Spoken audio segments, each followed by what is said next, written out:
Oh, it actually came on quickly. Thank you. Hey, everybody. Hey, Amber. Hey, Susan.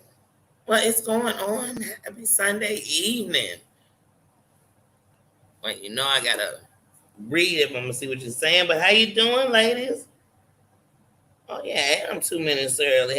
Hey, yeah, at 5:45. I said, wait a minute. At 5:42, I said, oh wait a minute, I'm still on the phone. Let me get off this phone. I don't want to come on and be doing that two things. Oh wait, hold on. I was talking to you too. Wait, what you say? Hold on. What? So I said, let me get off of this phone. Let me change it. Well, let me change this time, and then I end up being early.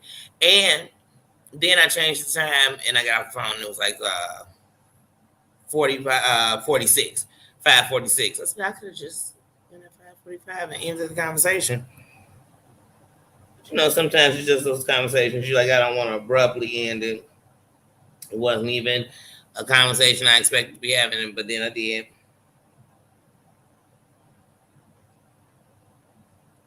Oh man, sorry y'all. I keep listening to this Ace Hood Trials and Tribulations. I always like that song, but today it hit different. I really was feeling it. I said, oh wait a minute. I gotta repeat that over and over again. I probably listened to it about 5 times, like in the last couple of hours before I got on the phone. That's been what I've been on repeat. Like, oh, really jamming to that, y'all. If you never heard this Ace Hood in his Trials and Tribulations,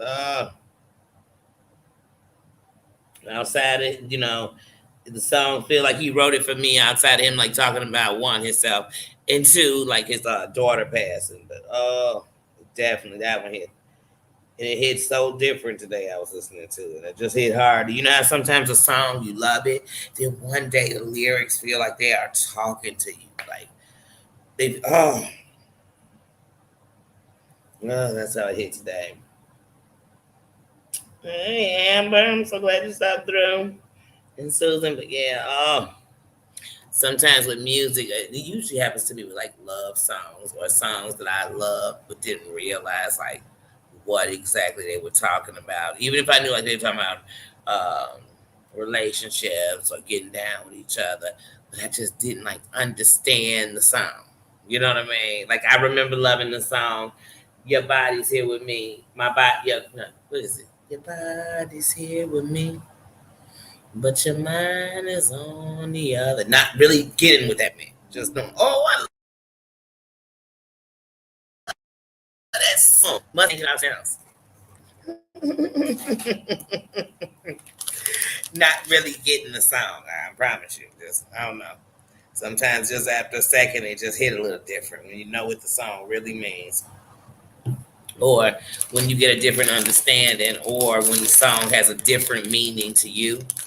Then it's like, oh, the song is totally different. So I'm trying to see where I put my sunglasses, but I'm gonna try to make it through without one. Okay, good. Look, I've made eye contact with them, so I know where they are. Oh, that sounds like a little baby. About to eat a blow pop. It's glue.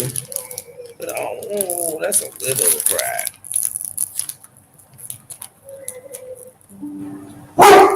Hush.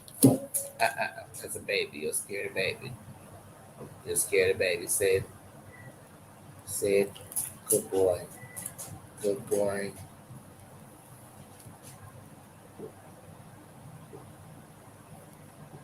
Okay. Sorry about that, guys. Yeah. I don't know. But at least he only gave it one bite. But yeah, back in the day when these came out, these were like one of my favorite suckers. These and the little charm suckers that would be like sweet and sour. They had like apple, and it would be a mismatch of two different suckers, and they were like my favorite. Outside of this making your mouth blue, it was like one of my faves. And then, like I told you, I loved sweets and candy and stuff for such a long time. Then one point I just went like, and then I didn't drink it I mean, drink it, eat it for years, 4 years. It's just like, not saying I would never eat candy, just be into it, go back or go in the stores and think about, oh, let me get that candy I like, or oh, I'm gonna get a Mr. Good Bar because I really like them, or Snickers. And then, like I said, I went into a comfort place, and every comfort suite from when I was young, every comfort food that I ever loved became the only things I wanted in this process. So, like, if it was a comfort food, if it was a comfort snack, uh, PBJs, yeah, all of it. Um, tuna casserole. For real, I'm talking macaroni and cheese with ground beef in it. Just any of it. Hamburger helper, whatever you called it, whatever you called. I didn't call it hamburger helper because when you bought like hamburger helper and you mixed it, it didn't taste the same. It didn't taste the same. So okay, guys, like today I decided I was gonna do a 20 questions, and I guess it really should be 21 questions. I really thought 20 questions was fine. So I'm gonna open these 20 questions up to any question anybody asks me. Now, the only rule to any question anybody asks me anything. So if somebody came in and I knew like, oh, this is a troll asking it just to be disrespectful, I'm not answering it. But other than that, I'm pretty much answering any question. And that's what I can do. But these are more questions to get to know me better, to get better understanding. Hey, AAA, I see your name. I have to look to see what you're saying.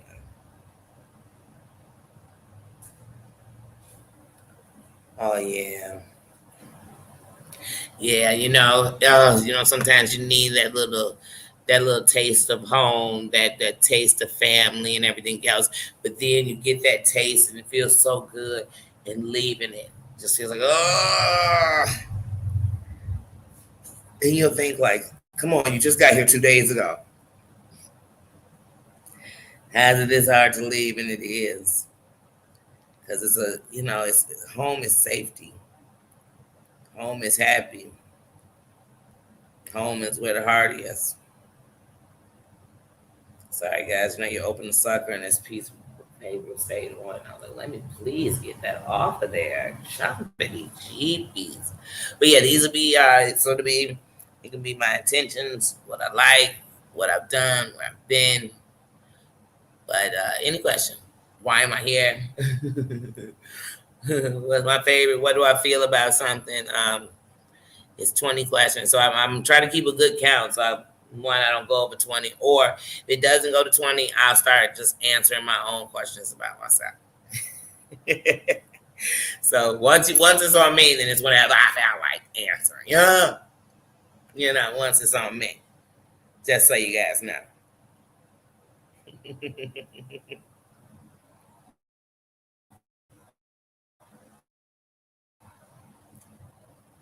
Always. Always. It's hard sometimes when I'm right here in the same place. Because especially like if it's stress, it's turmoil, it's getting older, it's watching people lose, all these different things affect you this different way, but just that safe place. And it make you always think, well, it makes me always think like, man, remember when you were young, and you want to be so grown and have your own and do what you want and go this and do that. If you could just slow down the clocks and just enjoy it. When we took my godson to his 8th grade dance the other day, when we picked him up and the kids were coming out, this group of girls came out and they just stopped and started doing this dance. And I realized they were doing TikTok. But they were just so happy. And they had on these like dresses like they were going to prom. Not like prom, but just dressed up. And I remembered for a second being in 8th grade.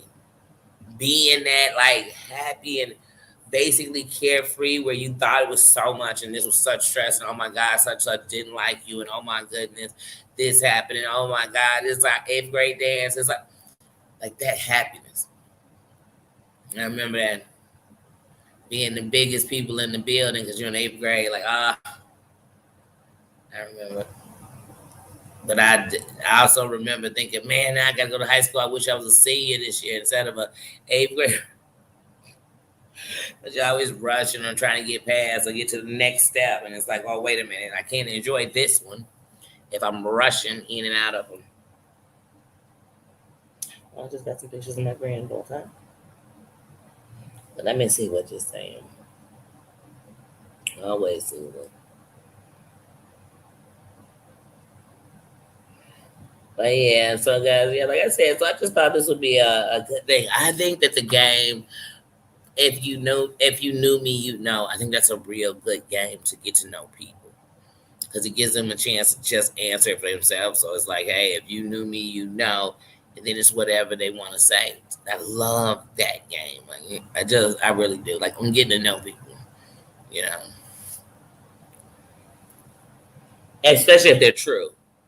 Like, if this is just something, if you wanted to get to know me, you know these things, you know, or you'd want to get to know these things or learn more about this part of me, you know. That's what I think of with that game.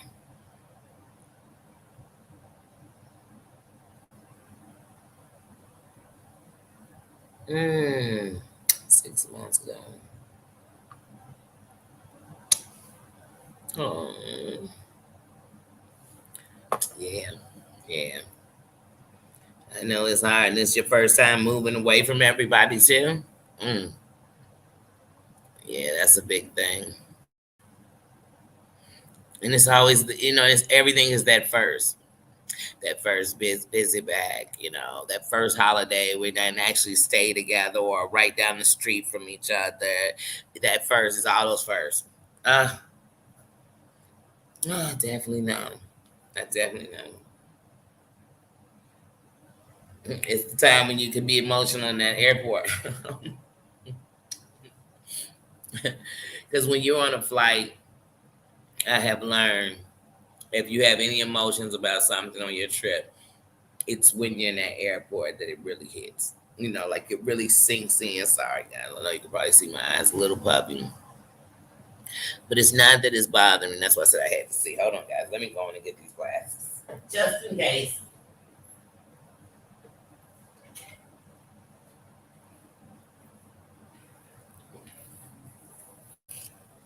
That's why I was like, I had to see where they were. Because what it is, they feel itchy, but I can't scratch them. So it's gonna make me do things like pull at my eyelashes and keep my hands around. So I'm trying my best not to do that. But yeah, it's at that airport where you do like a big baby. I know I am.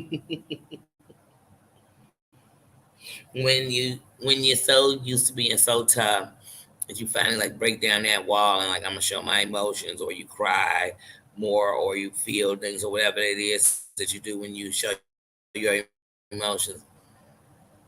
At first, you feel bad for feeling like that, but then there's these times where you like, I'm glad to feel again. Because I was starting to get so dang on numb, I didn't like it. I didn't like that it was hard to, almost like you were saying, only way it could hurt me or hit me is if it's way worse than anything. I don't know. I don't know, but it just seemed like you start just getting numb where you didn't feel. Even when it was things you just wanted to feel, simple stuff. So I think another thing is me leaving did that. Just being able to say I did. Just being able to say I was able to go away, be away. Can't say it was the easiest thing in the world, you know. But I did it. When it's all said and done, I did it. And it's something that I may have not done before, or I don't know if I would have been able to do it. Period. To tell you the truth. And also, if the move you did was for the better, I know it makes your family very happy. You know what I mean? I know they're not like, oh, she just moved to be away from us. She couldn't get away from us fast enough or far enough.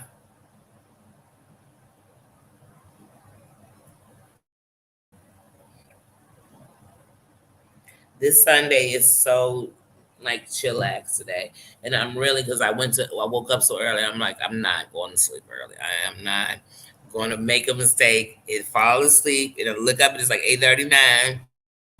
And I go to sleep and I wake up and it's 3:30, 4 o'clock in the morning. Yeah, we're not doing that. We're not doing day two, part two. No, no, no. So I've really been like, oh no, I'm up. I'm up. I'm up. Look, Twilight was on again. And so I was talking to Susan earlier, and she's like, "Oh, and Pirates of the Caribbean is on." So I said, "You know what? I think I'm gonna watch that since I just watched Twilight yesterday. But then when I turned on the TV and Twilight happened to be in the last, I said, "Wait a minute, this is my favorite one." That last movie, especially the end. Oh, I just don't know what to say. It just makes you want to start all over again, and it makes the whole series worth it. I'm telling y'all, I'm a Twilight fan. I can't help it. I can't help it. I can't.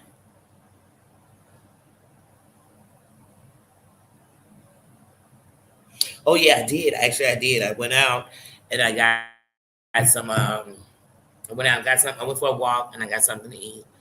And I came back in. And actually, when I came back in, it seemed like it had warmed up a little bit. So then I went and sat out in the front. It was actually real beautiful too. The sun was shining. So now here was the difference. In the sunlight, it was real beautiful, and in the shade, it was kind of like, why are you sitting right here? Why are you sitting outside? But I wanted to enjoy it because I knew at night it wasn't gonna feel as good, and then I wouldn't want to be out there. Hey Maria, hey Steph. All right, so like I said, I'm gonna do 20 questions. They're about me. You can ask whatever you want. I can only do all I can do is answer it, and that's it. So, like I said, one of the things about I don't feel like I need to set guidelines and rules is because when it's respect. I mean, but anything you can ask, I opened the forum to this. I didn't say, hey, you can only ask me about 1992.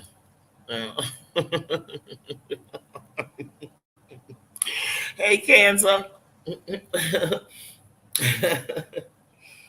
But yeah, so I open that. The most I'm going to do, if anything, is put these sunglasses down if I have to. But other than that, let's go. We have a couple people in here. So, like I said, there's 20 questions.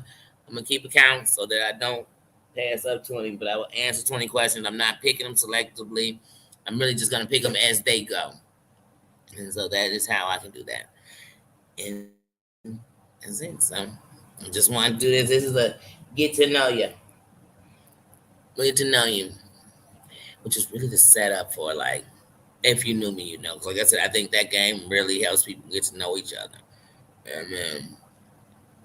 And say you, if you knew me, you know the YouTube edition. If you knew me, you know I wouldn't. If you knew me, you know I would. If you knew me, you know I don't.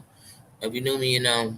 Oh, I just love that game, especially when like to me it's the best with like siblings, because siblings know you very well, and they know you a lot better than most people will ever know you. But there's a lot of things that it's like if you knew me, you know. It's part of being a sibling. Unless you're able to communicate very well, and then you can just let them know exactly who you are, not who they think you are, who you once were, whatever. And that's just with siblings. I mean, you know, they know you like that.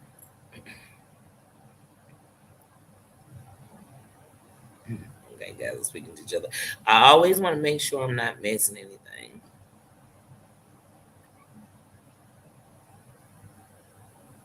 Mm.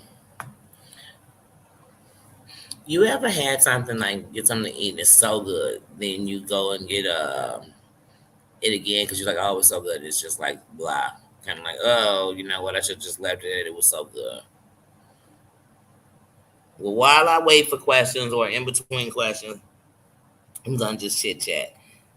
And one of the things also earlier, I started to go live earlier. Earlier, I went over and I watched Real's Twitch. And I am one who is a strong believer. One, when I mess with people, I'm not here to dog them. I'm not here to none of that. I'm not none of that. If I respect you and hold a conversation, I hold a conversation with you. I hold a conversation with you. But when I went to it, I'm like, ooh, wait. You know, all you can do with somebody is tell them where you stand. But I just want to make sure it's known that anybody, if I'm respecting you behind closed doors or behind out here in the front, I'm respecting you when I see you. I'm respecting you when you're not around. I'm just respecting you. That's just it. That's the thing about respect. It don't flip flop by the room and who in it. It's just me. And so it's the same way I'm gonna show. Like if I show him respect or have something to say, it's the way I am with everybody. So And I'm just, can't tell adults how to be. But some stuff you just be like, come on, y'all. This just, we not getting no B's with this. Because I know also people will take a picture, but no, you never know what to say. Sometimes we come out on here and you want to say something, I'm like, I don't want it to sound like I'm saying something else, or I don't want that as soon as you say one thing, people are drawn up to that word or that person you name, so they can't really hear what you're saying. So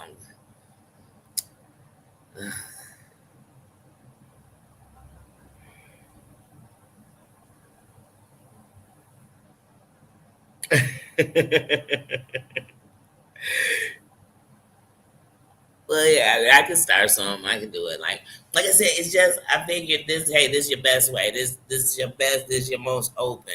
I tell people it's like in a relationship to me. When you first meet people, that's when you can be you.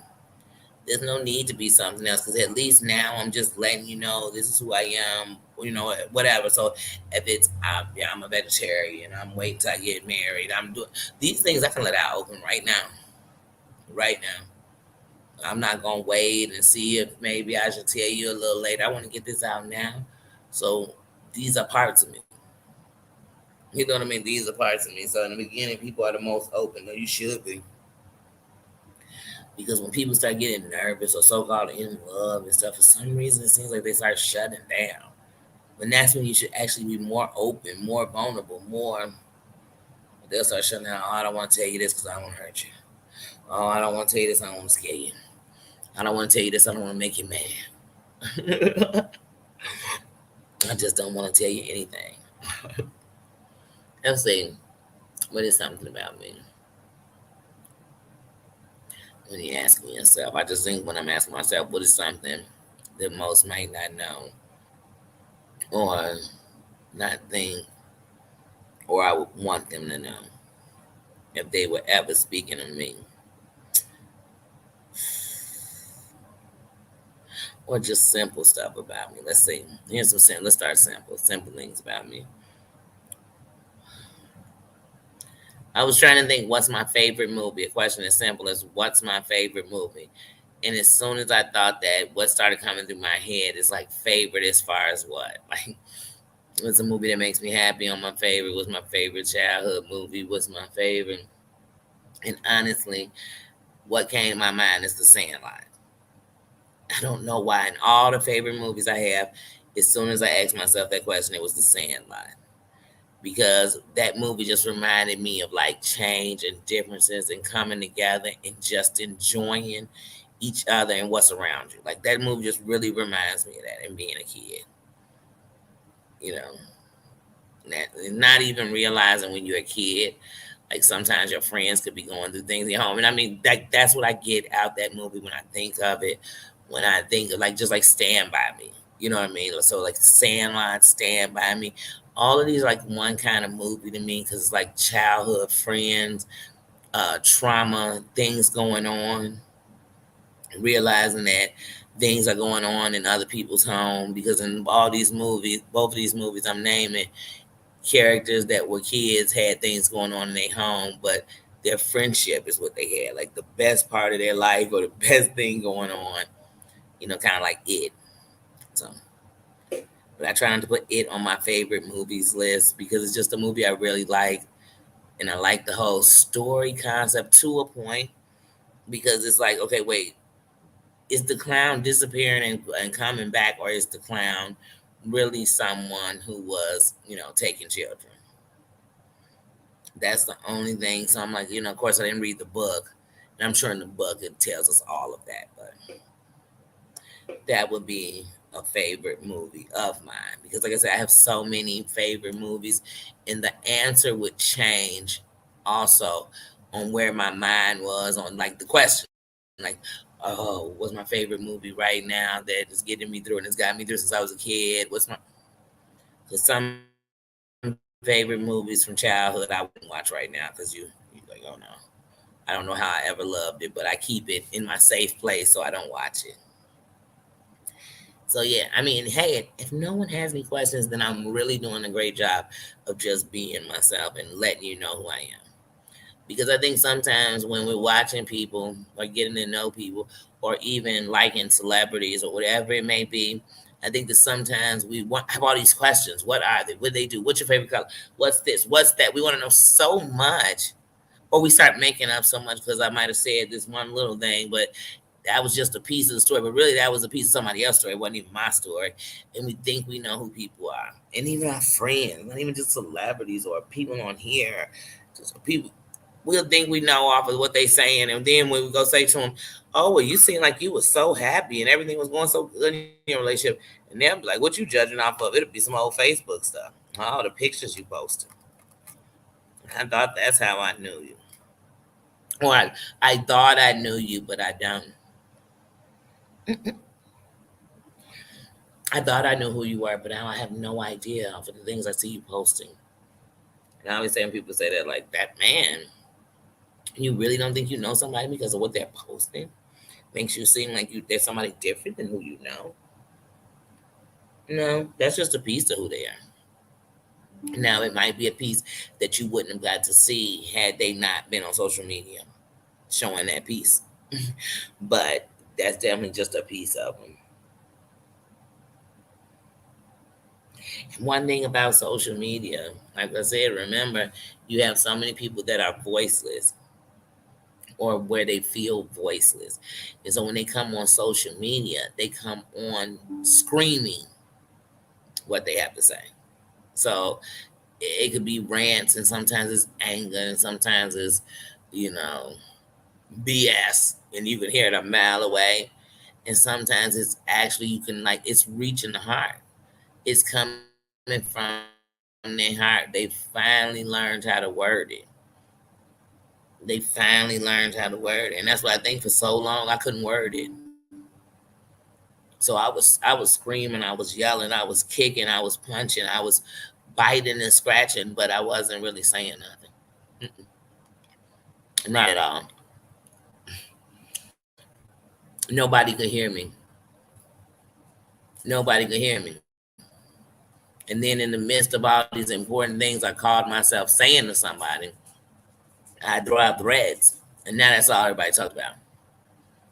And so they really didn't hear me.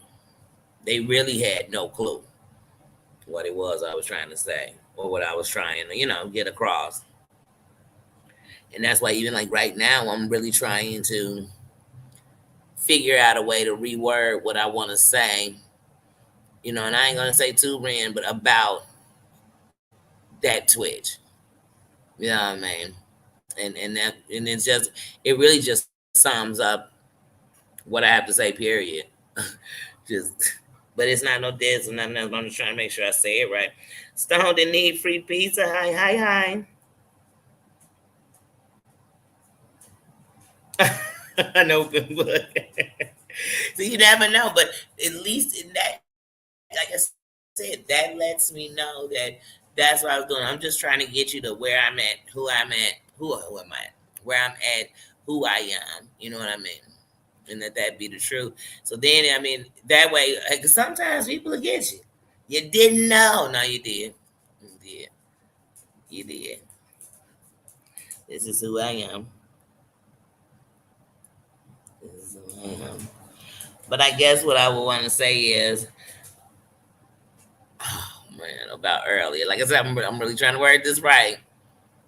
Because, around here, people love to take a piece and get it somewhere. I love to say that if they took the whole piece, or if the person just go a second back, they'll see that what I was saying was nothing like that. So trying to make sure you can't piece it. Stop, Bubba. No, you can't have none of that. This is sucker. No, no, thank you. No, no. Because I know he about to jump right on my line. I can tell. I just know already where they're getting up. Like, no, thank you.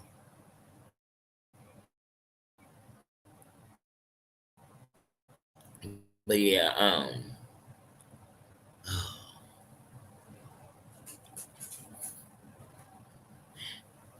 I don't doubt some of the things that Rio has to say. A lot of the things that he says that's been done to him, I don't. But one, we can only, like an elephant, handle things one bite at a time, so people know exactly what we're talking about. And this is to all of us. Because if I come in and I tell you guys, hey, I want to talk to you all about Susan. Then I keep AAA this and AAA that. And oh, by the way, Maria this and Maria that. You're gonna be confused on what we're talking about, and then you're gonna think these things all go together, and they don't. And then secondly,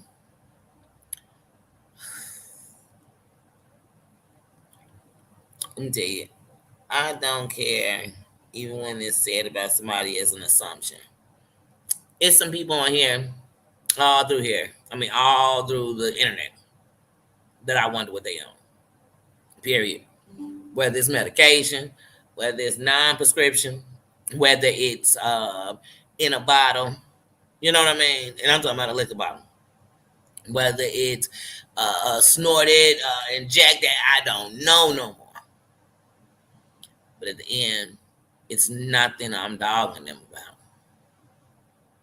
Because I know that's a demon and a beast. And matter of fact, in some societies and in some places, it's called an illness.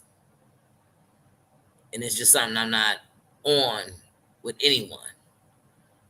And so whether somebody beat it, they didn't beat it, they're trying to beat it, they ain't thinking about beating it. It's just not a thing for me. Period. I don't like it. I don't. I don't. I don't. You know. That nah, I don't like that stuff. I don't. And so I think automatically, I can't tell nobody what to say on their platform. I'm not going to. It's not my place. I can know if I'm going to be there. I can know that much. But I also know there comes points where if I'm there, I'm going to say something. Well, I'm going to leave because I'll be like, I got to say something. And I'm going to say it nicely. Like, I'm going to say it as nice and polite as I can.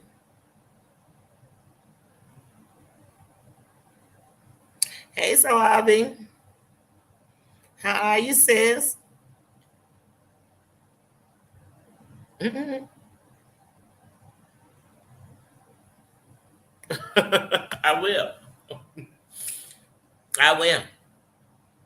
There's no shame. There's no shame. And I mean, some of the things that in life you would think or before may have made you feel ashamed are the things that I know were parts of my life that would define who I am right now.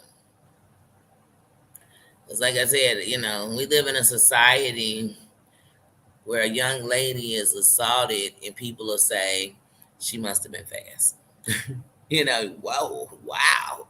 Wow, that's what you got out of that. And that's sad. That's very sad to me. Let me stop trying to read this. Because like I said, I have a good eye. I feel like the last few days I have been sunglasses eye. Even when we had the rainy day, I'm like, oh, it's never good when on a rainy day the eye is covered. I mean, like a gloomy day when it's not sunny, that's always a bad sign.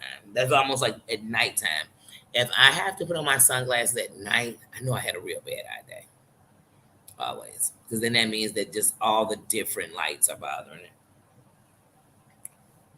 But you can be talking about I could be talking about my eye for a week straight. I can have puffy days. I can have days like that with my eye, and then I can have months with nothing because I've had it happen since that. Where you're like, I'll take it. But as long as I can get through the day, as long as I can open the eye and actually like look up and down and use my eye like that, that's a good day. Because some days I can open it, it may be red, it may be a little swollen, and then some days I can't it doesn't go up and down. I can't function it like my other eye. It does not like that. And if I do, then I feel sometimes like I'm straining it. And it's like, ah.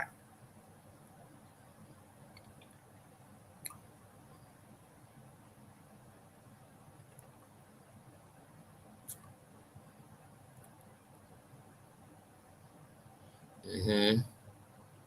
Addiction is real. Addiction is so real that when you only think of addiction as people being on narcotics, then you don't understand addiction. Because an addiction can be to a lot of different things.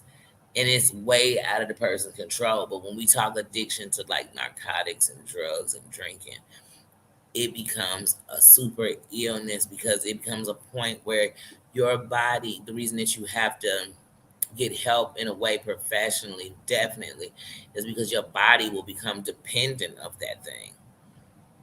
And so you can't just go and stop. You can't just go quit and just do that. You know what I mean? It had to be a process. But just like I said, me making a joke about that, just certain things I stand on. Like, I mean, I don't even get where we find it funny. I didn't even think back in the day of the crack epidemic, down to somebody's drugged out family member who was right now, in so many words, embarrassing their family. I didn't think that was funny. You know? And then when I got older, I realized what I was calling embarrassing their family was hurting their family. Addiction is something that affects everybody involved. And everybody involved until they get that person back have lost something they love, and they have to watch it destroy its life, lose its life. They have to watch that and be able to do nothing. Be able to do nothing. So once again, I don't see where I'd be laughing. There are children who never get to fully get their parents because of addiction. And so I'd say, where would I be laughing? There's mothers that lose their children every day because of addiction. Why would I ever?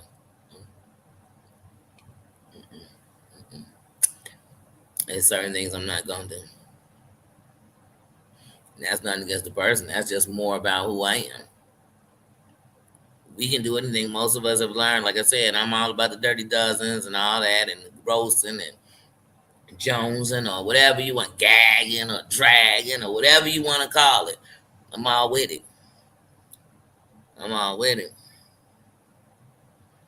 That'd be like me making fun of somebody's illness. I've lost people to cancer. I never found it funny. I think I lose my whole mind, but if somebody made a joke about it, about them.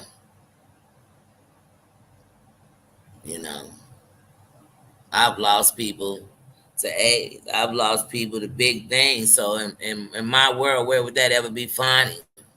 Like, where would I be joking? And even if I didn't lose them personally, people I love lost them. And I watched them deal. And I watched them hurt.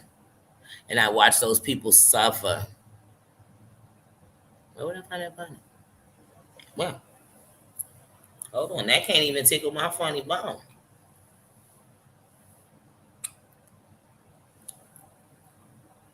I know there's women out here who people take advantage of because of some lie somebody telling about what type of person they are. And somebody thinking they know and they can get it and she give it to everybody else or whatever. I would ever laugh at. Come on now, yeah.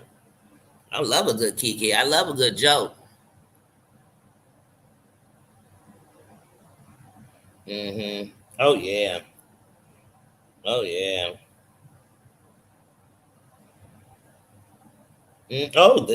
Please, yeah. No, that's an addiction. Oh man. Oh man. Oh man. And I used to think it was just young kids. Like they are addicted to this. I mean, glued, locked center. If school could come on YouTube, they'd be there. If Google had the answers to get through the school day with them, they'd be there taking the classes. Like, I used to think it was just them, but it's not. It's some people it's their world. It's the only time they've been recognized in life. Well, as far as they concerned, it's the only time they was part of the in crowd. They was cool. They was somebody. They was in the know. You know.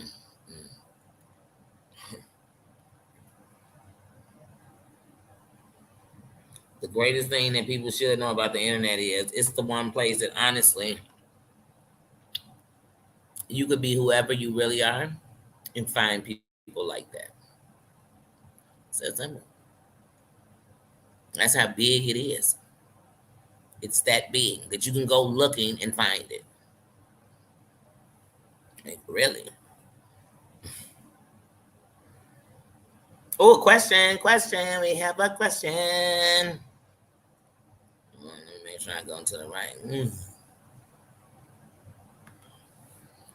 Okay, it says question.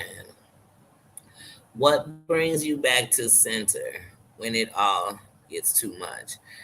Okay, it's challenging to step back from life, but you will always remain calm. So, question is, how do you maintain the calm? How do I maintain the calm? like I said, I am human. So one of the main things is before you're gonna see me speak about something, I try my best to get something out of it. So that's what keeps the calm. I think about it for a minute because I was just so quick to react. So sometimes in the calm, it's me breaking it down. It's me not being able to say anything because I don't want to say the wrong thing or put the wrong message out. Because when something first hits you, the first message you want to come out, man, I stand on, that's how I literally want to come out at first. But then I think that's the way I would have done it, and it wouldn't have worked that way. So that's one of the things that makes me seem calm. But I do still have things that I'm working on. So there are times that in the breakdown, there's going to be a frustration. And so sometimes what I notice, like if I watch something, I can tell when there's still because some things are just a passion. So I'm going to get a little louder. It's going to be more intense in how I speak. But sometimes I can tell when something was just kind of bothering me. Like I can feel it in how I'm afraid to answer. That's how I almost feel when I'm listening to it. And to me, that's when it's like, okay, you weren't really, that wasn't broke down. But I've just learned to demonstrate a different way. So before in my uncalmness, because I'd be biting my nails, my leg is shaking, I'm saying something, I'm just reacting as soon as things happen and not breaking it down or trying to find what is it that aggravated me out of it. Like, because sometimes you got to ask yourself, like, why did this make me so mad? So that's what makes it seem like I really just have it. So there are days when I feel like my answers may be that of what I'm trying to break from being, because those are still parts of me. That's the truth. And what you used to, you sometimes you'll go back to, especially like even on YouTube, when you keep seeing these things go on, these tactics, it makes you want to bring out your tactics like that. Because there's a party that believes that I just got to fight like this. This needs some act right. This needs me to some. That's the real calm in me when it comes down to it. Is that I honestly sometimes I'm sitting there and thinking it through and trying to figure it out. And when I'm in the middle of, like, if I'm on somebody's channel and it's going down, I'm actually listening.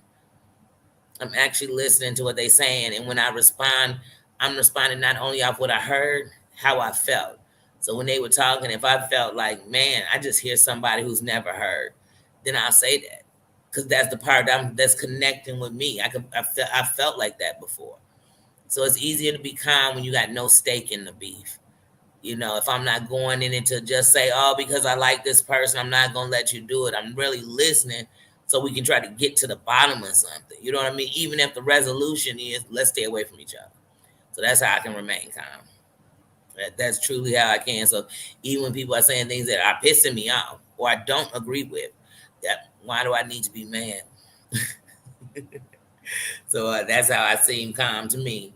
If I could best answer that, that's why I would seem calm, because I'm actually, I thought it was, he's whistling in his sleep, I guess. But yeah, I think that's one of the ways that I seem a lot calmer, because before, like I said, you give me the inciting word, that trigger word, that thing, and I lose calm quick. And you might not have even been to attack me or against me, but I was already turned up. So now I'm quicker to, like I said, losing my eyesight made my ears better. I was quick to cut people off in mid sentence because I already knew what they were trying to say, or thought I knew what they were trying to say, or I had the answer already and I wasn't listening. And now that I listen more, I notice that I'm a lot calmer and it's a lot easier for me to respond to mostly anything, but just blatant disrespect, I will go and I stop listening.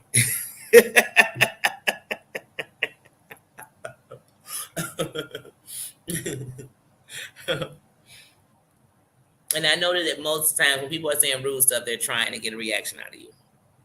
They're trying to get me to react. And if I give them that, they got the power. So I believe in trying to hold as much of your power as you can. It's just like if you're playing a video game, don't just keep punching in the air, you're gonna lose all your power. Try to at least connect on some of those punches. Good question. And like I said, it's good to seem calm when you've always been so reactive. So that means you are shifting.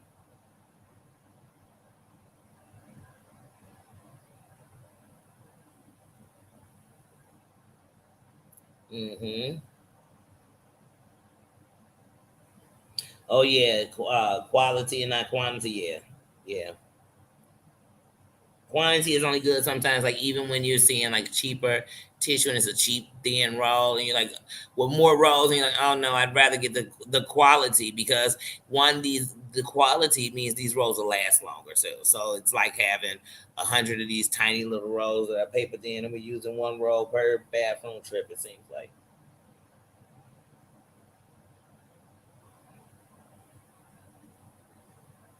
Hmm. You do. You have to find your inner peace. The struggle is real. It is. It's real. It's real. And let me tell you something. Also, I come from a place where some people around you, because you're actually taking time to think it out and ask yourself what you're doing and why you're doing it or whatever. And sometimes you will react because it's quick. Some things happen and it's a knee jerk reaction. I just went dead into a reaction. But sometimes you'll stop just reacting, and people will almost think you became, a coward, a lame. You know what I'm saying? Or you might not what you done punked out, you done sold out. And you like, wait, how did I become all this? It's just that right now I just don't see any need for everything to be 0 to 10. You know what I mean? 0 to 10. And sometimes you watch a bunch of stuff go on, and I'm not even just talking about on here. You'll watch people go back and forth for years, and then when they finally can talk it out, you be like, man, this all it took. This all it took. Wait, this all y'all was really worrying about? Man, this all it.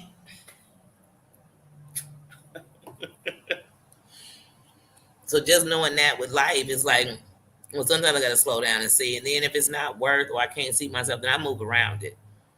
I move around it. Like I said, we've all done it. Whether you try to stay in a wake a bad relationship, work, stay with a bad friend. You know what I mean? We've all done it. And please, mm-mm, mm-mm. If I gotta make it fit, make it work, then it wasn't meant to be.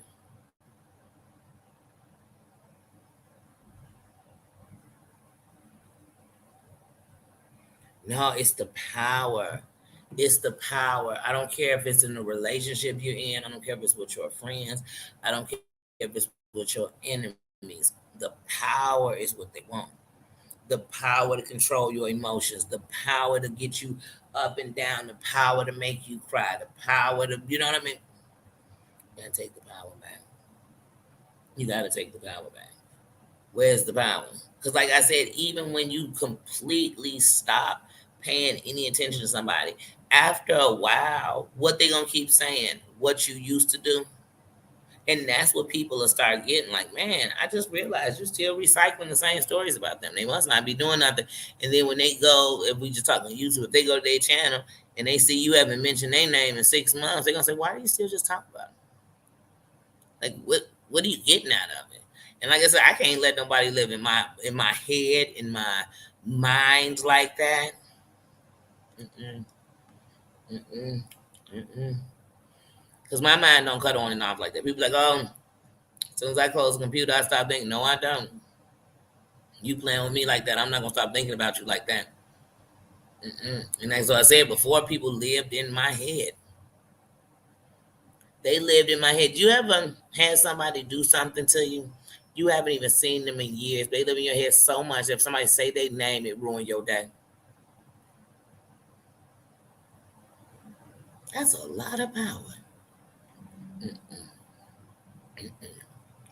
mm-mm. Because I don't care if we were sleeping together. You never had the power to make my day that fantastic all day. So I cannot give you the power to ruin mine. I cannot give you the power to hold me down, hold me back, change completely who I am. I've done that before. I've given people that power. And then when I sat around and used to say to people that, oh, I used to be nice, but then people did this, nobody seemed to care. Nobody seemed to say, oh, I understand. And after a while, I started asking myself, like, okay, you saying why you do this, but it's not getting you nowhere. And sometimes you had to sit and watch where the people who had you bitter seemed like their life was going perfect. They were happy. They seemed to be okay. But yet you're miserable. You can't let go of, you know what I mean? That's why people used to tell me back in the day the best revenge is success, moving on, letting go.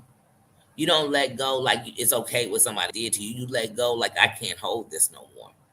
I had to live it. I had to feel it. Why am I hold it? Now I'm going to hold it too forever? Oh, no, no, no, no, no, no, no, no. Nope, nope. You can hold it. You can have it. But it's like when you think of how bullies will bully someone, and years later, those people are afraid to open up. They're afraid to be themselves. They're afraid to let people in because of this person. They have the power of your life. And you might find out that that same bully who did something to you ain't even alive no more, and they've had the power to rearrange your life. And that is sad, but it's understood. I'm the voice for you. You are okay. And it's okay that that's how you had to fight to protect yourself. So, mm, mm, mm. Like I said, when I think about the power that I've given people, the power, the power. Even when I think about like being in a bad relationship with my kid's dad, like the power you were given that, and you give that bad stuff so much of your power that when it's time to give power and love out to other people, you're weak because you're drained from all the power you drained out giving these people. Your no, mm-mm. Yep, yep. And know that no matter what it was, you gotta, and it's easier said than done at the moment, but you gotta, in the moment, even when we going through something bad, y'all, I tell myself this, even when I'm having bad, because I still have bad days, and I jump on here sometimes and I talk about it for real to get it off of my, because, but it works different for everybody. But to get it off of me so that I'm not heavy and going into those places of the power, shifting the power out. But I'm telling you, even with like taking your power and having some good energy in you and believing in yourself and knowing that even the bad things you went through, if they didn't kill you, they can only make you stronger. Don't let them kill your spirit. Don't let them kill the kind part of you. Don't let them kill your laughter. Don't let them kill your joy. You know what I'm saying? Let it make you a better person, make you a little wiser, make you pay a little more attention. Let it make you better so you can be good. Because you already know how it is when people know they can't get over on you or know they can't do that, they don't even just say, I know that ain't going to work. I ain't even going to ask it because I know they going to say no. They know. Hey, Black Swan. Hey, Paranormal Witch.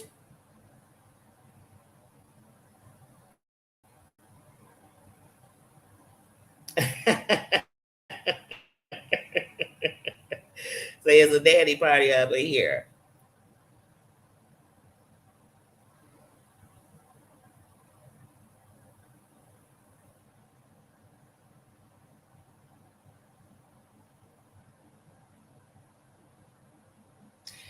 Oh, yeah, that's a good one. I do think, okay, Black Swan has a question.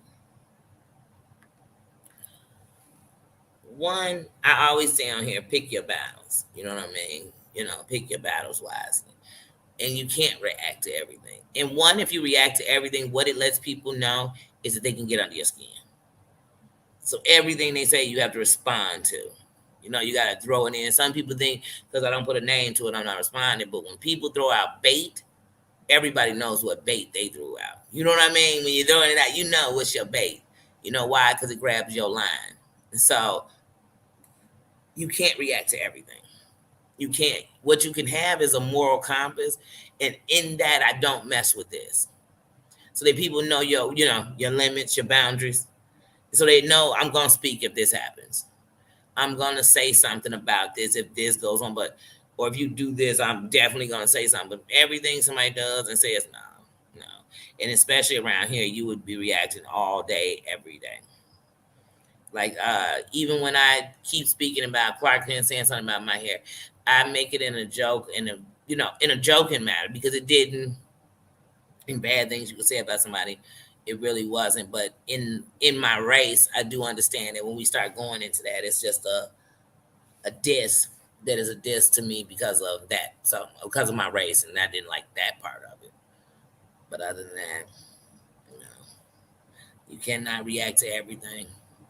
You just can't. And everything somebody says about you or about something you don't like, you don't. You don't. You know. And sometimes you have to.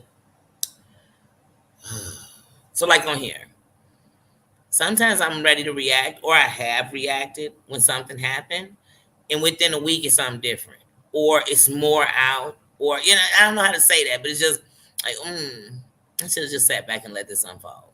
Sometimes what you gotta do is sit back and just let it unfold, and even when it's about you,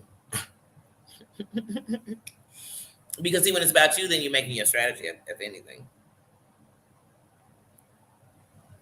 But yeah, you cannot. You have to pick them battles though, because I'm telling you, somebody gonna have something to say in here every day about everything, even if they do it.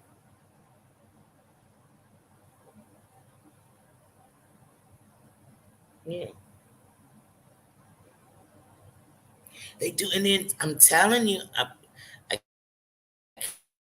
can't make this up. Sometimes when you sort of like going off or snapping, sometimes people are pushing to see if that's what you're gonna do. If they could bring you back. But little do they know, if you really just understand human nature, I'm gonna really lose it when you do, because I don't allow myself to give you the power to control what I'm trying to change. You know what I mean? You trying to pull me with things that I have to have patience about. I have to. It's not gonna be justified that I don't rang you halfway across this room. Because I'm telling you, I'm not gonna win. I'm not gonna win. And I'm just not gonna win for myself.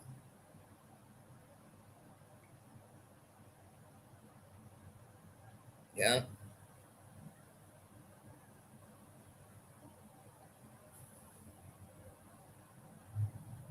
Mhm.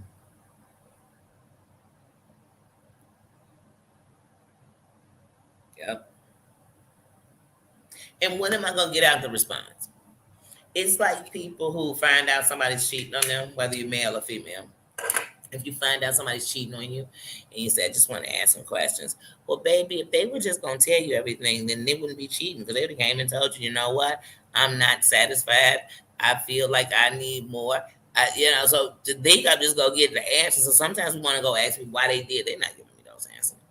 And I'm depending on my peace to be off of them, me thinking that, because it was times, like I said, in my power that I was giving people, it was like, I'm waiting for them to apologize. I'm waiting for them to take accountability. I'm waiting on them. And so if you're waiting for something that may never happen, it damaged my peace. It messed me up. It made me not trust people who were being honest. It made me side eye people and all kind of stuff.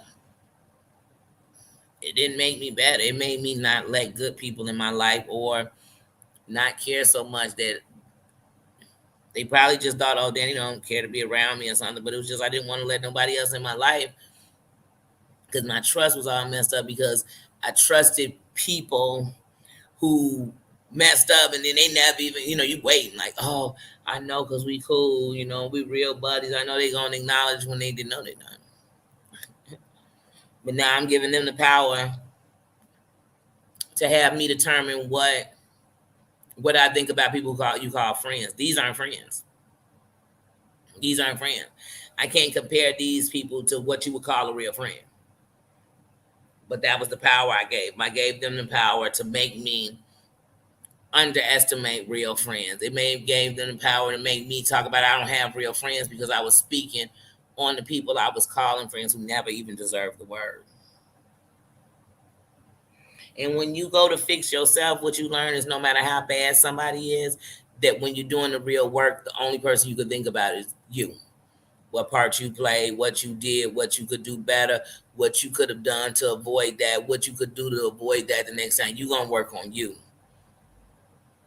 And then you'll learn that those people don't even hold the same power anymore because now I done took their power away.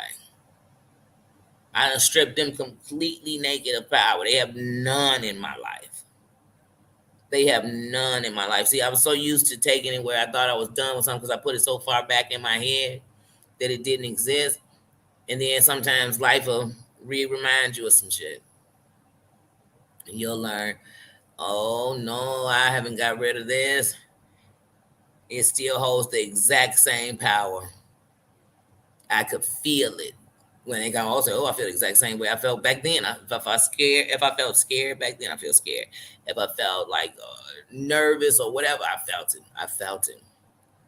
If I felt like I was 5 years old, I felt like 5 years old again. But that's when it still has power.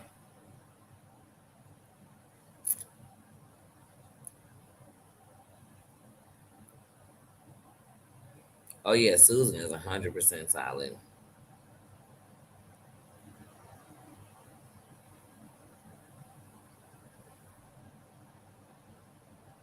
Oh, that sounds like fun. You guys getting up. That sounds good.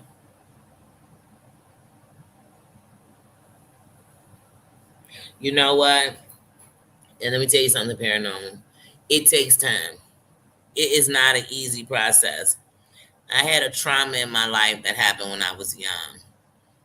And to me, for a while, I felt like it wasn't a trauma that traumatized me. It was a trauma that happened, but it wasn't to, that's what I thought. And then when I started realizing what it had done to me and where it had changed me before I could even realize it changed me and all of these things, then I thought I had grew so much from it. And one day it met me right in my, it's right back at your front door.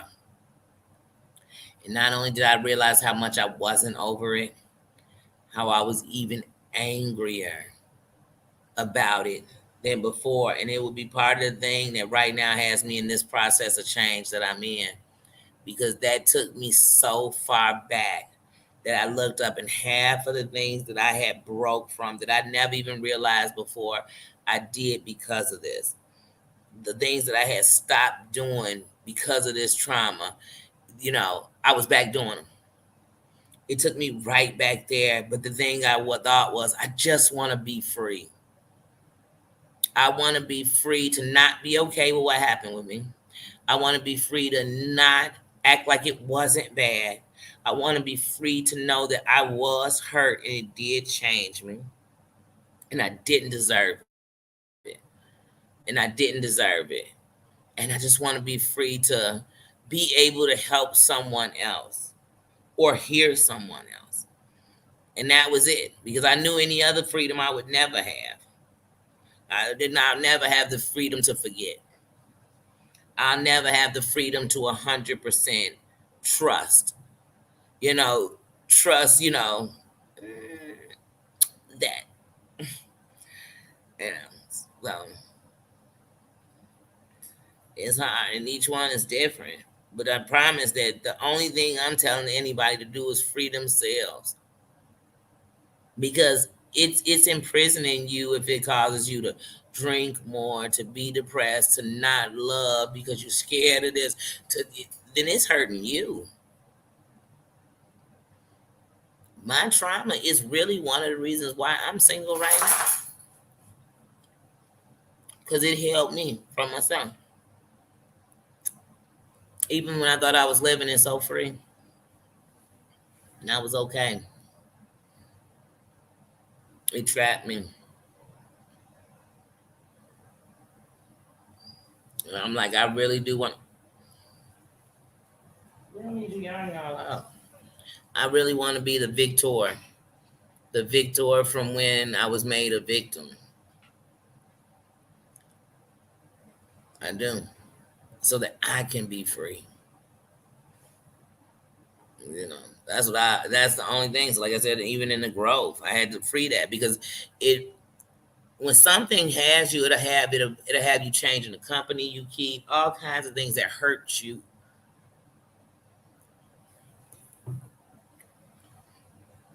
Just like when you keep stuff in and it consumes you, it takes over everything. You could be laughing and it take over your mind and take you right back there. It eats you. And that's what we all are here about is self-love and self-empowerment and freeing ourselves from the things that have chained us down, the things that have hurt us and give us insomnia and keep us away. And even if it just give us 10 minutes of letting it go, I just want to feel that. The people was asking, what is something you want so bad? And I said, just peace. And I didn't want to talk about peace in the world. It was peace. Peace in my mind, peace in my heart. I get so tired of hearing that. The only time we're gonna rest is in peace. That's the only time we can have peace is when I'm gone. I want peace. And the first part was me finding the peace that was tearing me apart. So I could, like I said, it's an elephant. Our life is an elephant. So we can only eat it one bite at a time. We can't. You'll drive yourself bad shit crazy. I know I would. So I gotta take it one day at a time.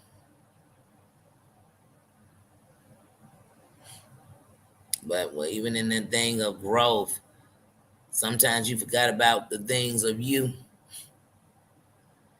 And that's the only way to grow is to see what it's doing to me, what it's made me do, and who is it making me. Because I wanted to give y'all all of me, but I had to remember who all I was. Because you ever looked in the mirror and forgot who you were? Forgot about that person? I am. That's right. We love you over here, Paranormal. And I don't care what it is, whether it was our pains, our laughters, our joys, our great hearts, but the roads led us to each other. It led us to the same place. And there's a reason in that. So don't worry, don't beat yourself up. Because it's not easy to let go. You know. And people is always so quick to tell somebody to let go and get over it. But you gotta understand is I didn't get attached to it. I didn't bring it to my life. I didn't bring it to me, or I didn't ask for it.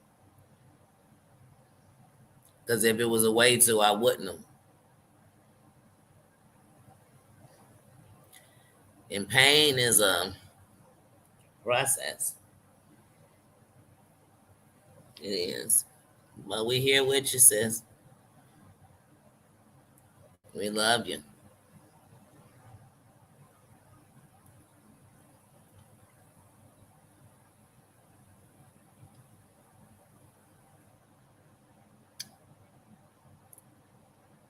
Mm-hmm.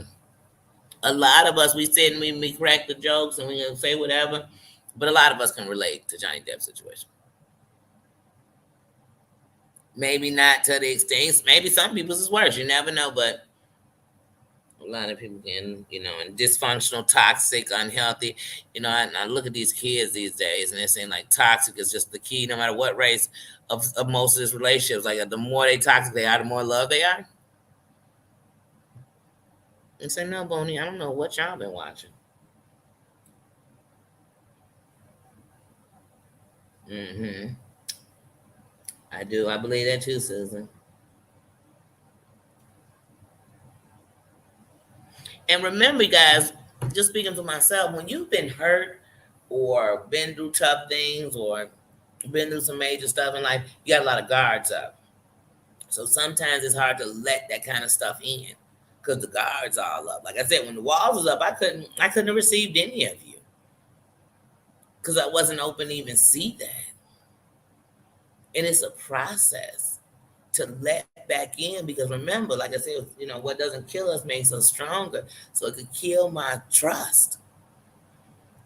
It can kill my, um, that's why we gotta start having these pajama parties, y'all. We have to.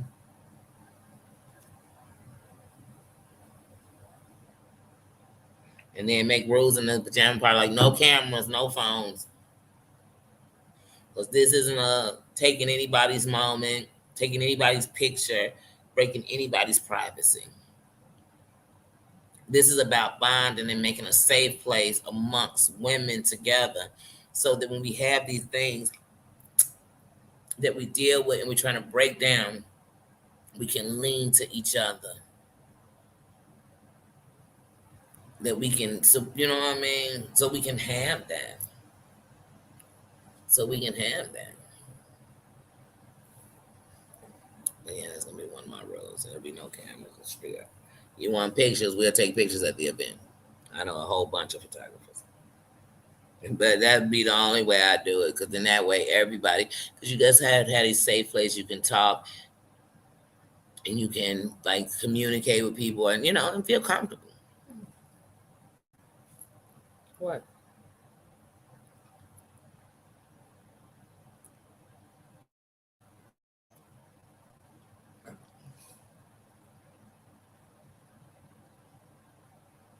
Hmm. Yeah, yeah, and we'll beat ourselves up so much. You can meet good guys, and I would push them away because once again, like I said, most of us, it's not that you believe what was said about you and you know it's not true. That's why it bothered you and hurt you. But you've heard it so much that you almost start making that your life. Somebody told you so much that nobody gonna want you. You almost start making yourself unwantable because now you're so scared to let somebody in and do all this that you start becoming unapproachable. You don't go out. And then you're looking up and saying, "They was right. Nobody wanted me." And somebody will be like, "Wait, girl, you ain't been outside in 5 years."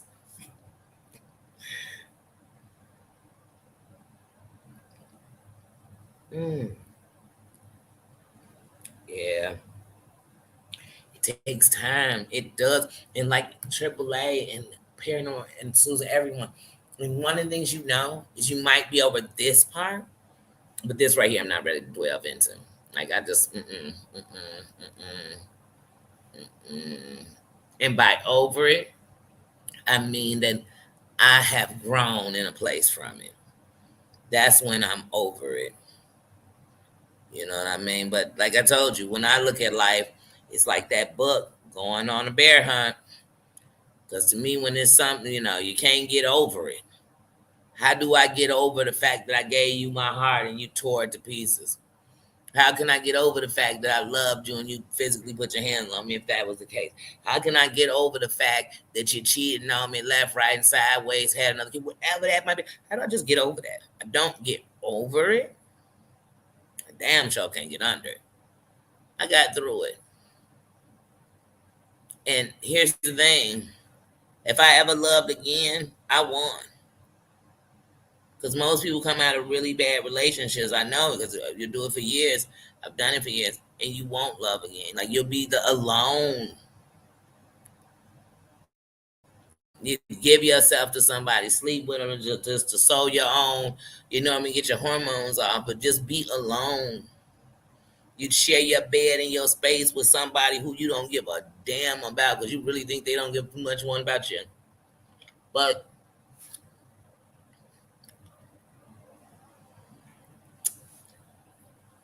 that's what happens. Like I said, all of it is one effect. It changes everything about you.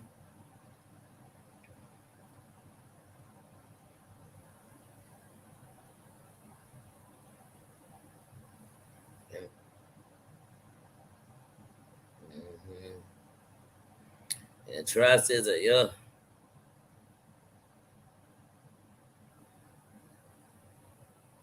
That's right. It gives us no badge to hurt. It doesn't. And remember, in the cycle, if I continue to give out that, then I'm just continue to wait on it back. I am literally trying to project in life. They kept telling us that maybe if we, like I said, even when we say do unto others as you want done to yourself, because it's letting you know you gonna don't do unto others as they do to you. Don't. But most of us are, because it's like, why should I do to people when no one will do for me? That's why you'll have people, you'll hear them say it. Think about it. The next time somebody does this, you'll notice it. They'll say, like, yeah, I'm just using this example. I'll come pick you up, even though nobody to come pick me up, but I'll come pick you up. Those are people who extend themselves because they just want to prove that people extend themselves, even though no one extends themselves for them.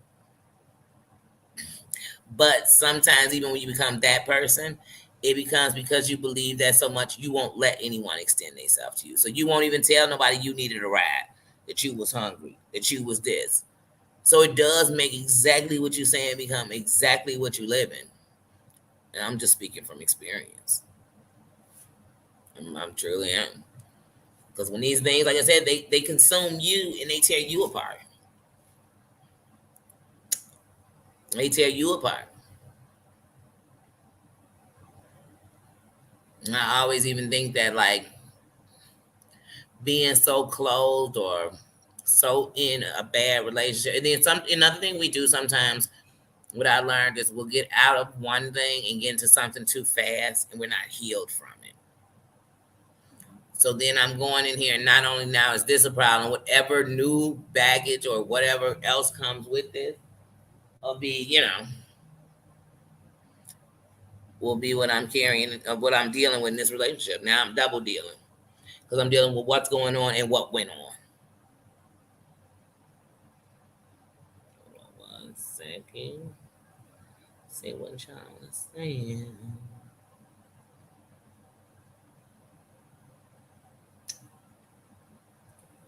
Let's see.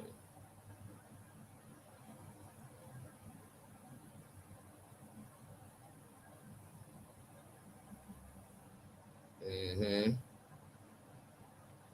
No, and you'll never be the same. You'll never be the same because that part of you has to die. It has to, because that part of you, just speaking for myself, is a part that'll stay stagnant. It won't grow. It can't grow. It it was defeated,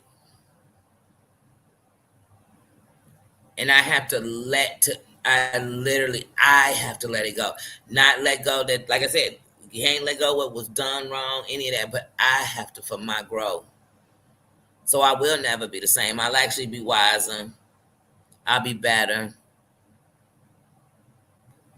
And there's one part of me that was lost when I let go. It's a part I find when I cared. The more I let go, I promise you, the more the part of me that cared comes out. The part of me that can feel. I promise you. But it's a process. It's not overnight. It's not just in the action of one. It's not in just in saying something. It's a process. But even knowing that it did something to you was the first step in me finding out what I was dealing with me. When I started thinking of the things that rocked me, that changed me. And I just started one at a time. Because I promise you, I've been there. We get through talking, I go home and I'd be flooded with all these thoughts that I had put so deep in the closet. I didn't even remember I had that closet.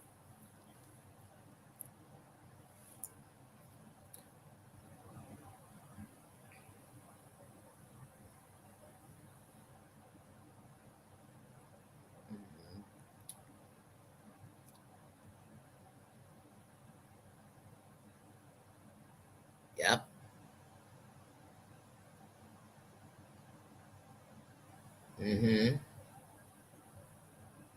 Yep. Sometimes no expectations is best. Because we sometimes we had to, you ever had somebody come and I've done it myself before. When you say, you think because of what I did for them, they would have been there for me. This ain't even the same. This is less. Then you had expectations when you did something for them.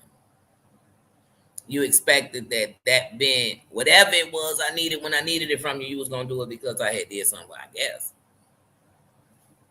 I guess. Hey, Marianne.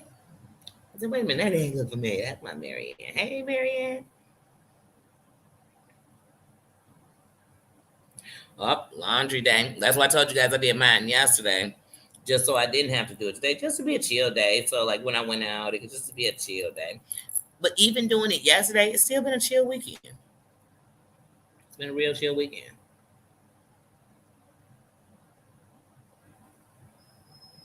Oh yes, baby steps. Hey, the biggest recovery part, you're doing it by not giving up because of it already. Then the second biggest step you're gonna ever have to take is being able to talk about it. So some of the biggest steps in the recovery process, baby, you in it. You teaching me. You teaching me.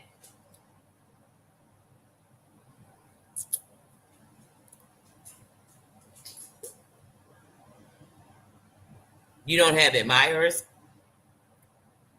We all do. Wait, depending on how are we saying this?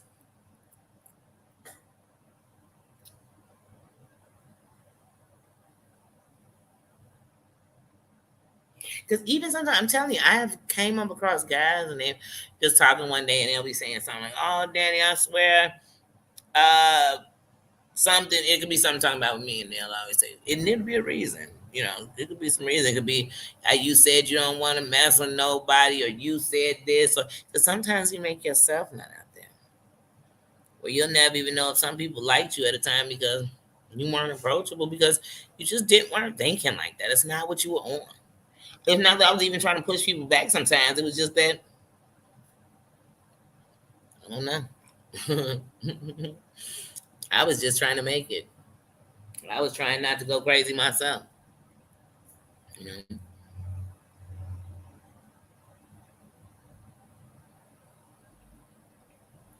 told you people used to walk up to me on the street and be like, "It's okay, you ain't gotta be so mad." And I be like, "I'm not even mad," but it just shows in your face because it's what's on your heart, what you thinking about, how you feeling. You know, so it affects everything. It affects my sleep, insomnia for years. It affected just my life.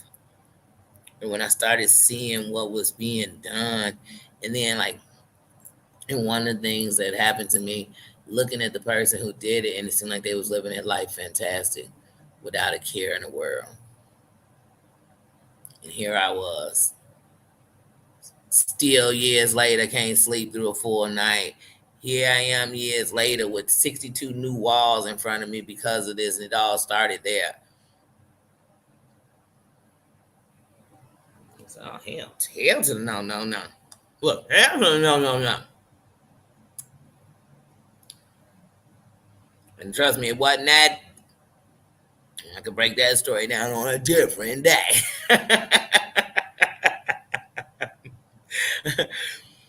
I could break that one down on a different day.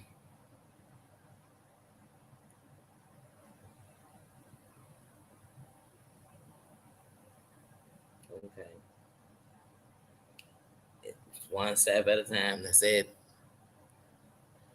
That's one step at a time. Because remember one thing, even especially if your children are young, that if right now, like you are their strength, you are their everything. And the one thing we forget is that when children are children, they don't know how to say, "I see your pain."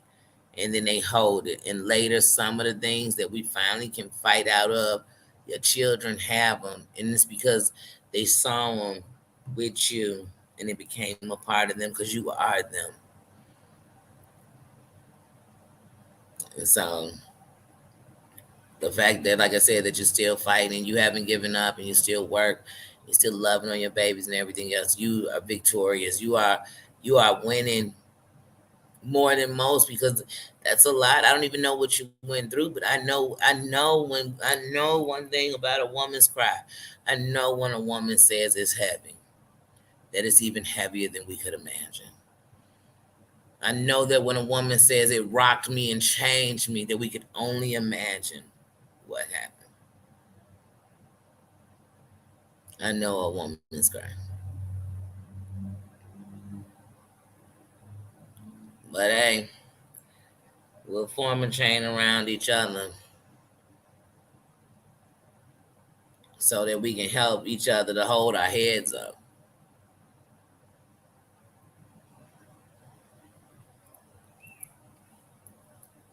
I love you guys.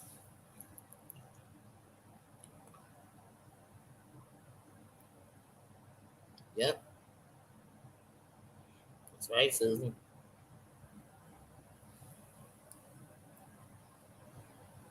Hey, Whipping Post.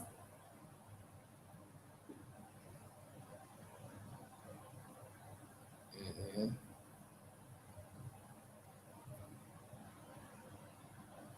Yeah,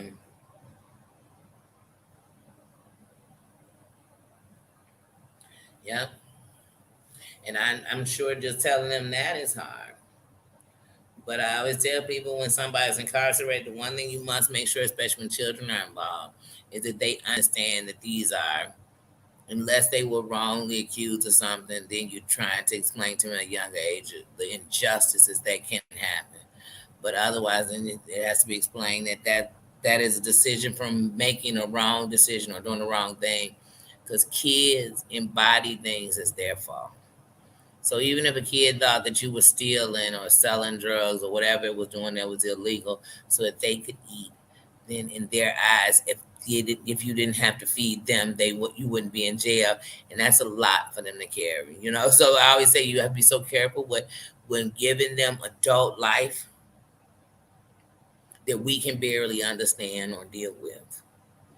You have to be real careful, because later on, how they digested that then is going to be in a child's mind. So later they'll look at it totally differently and be like, it was never like that, little shorty.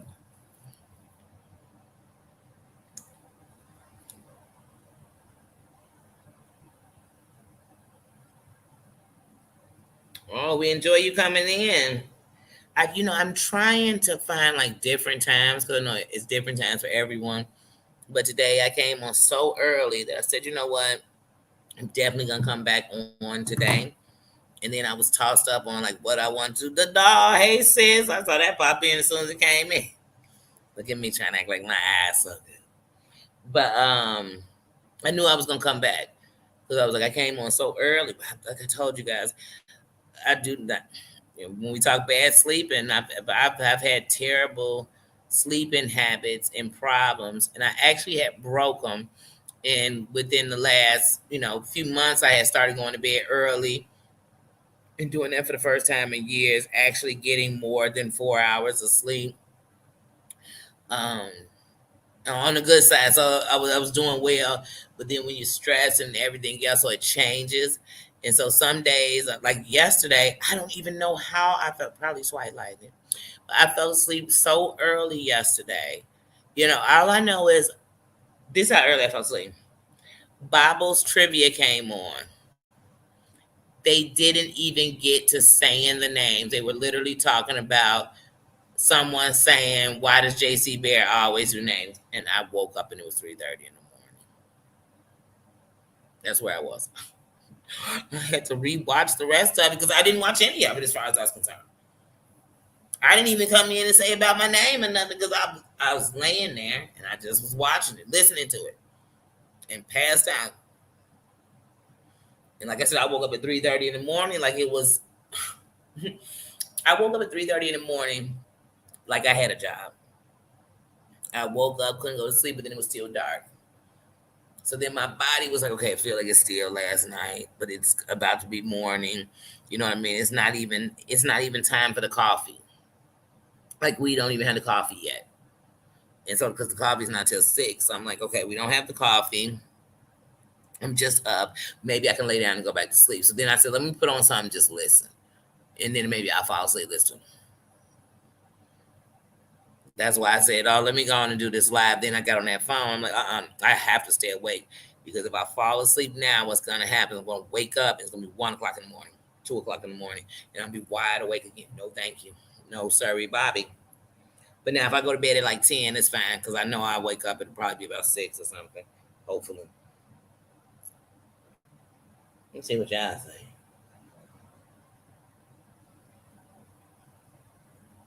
The doll says, how you doing?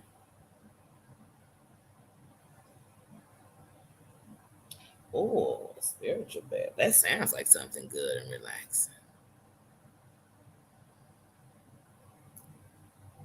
I'm really trying to get into and I started that last year. Trying to get more into like gems and jewels and their properties and stuff like that for energies.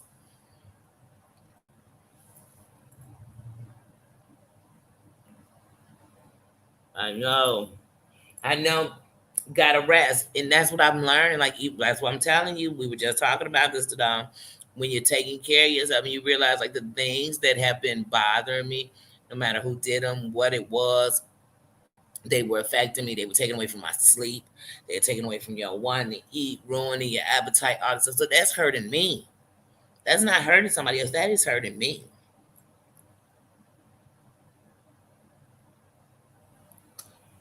Oh, you took a spiritual bath before?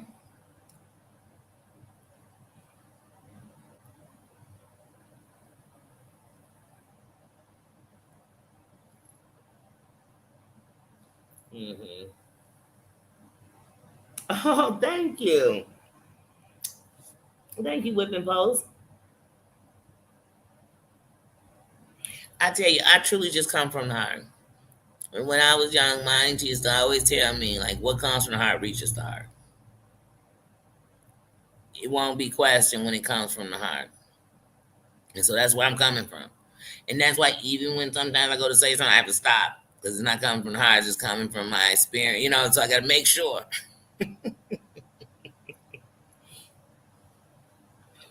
Yeah, I never had a spiritual bath, but it sounds like it's something good.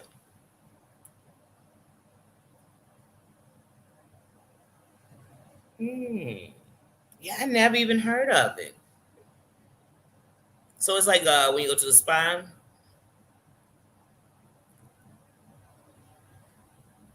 It sounds like something clean and good.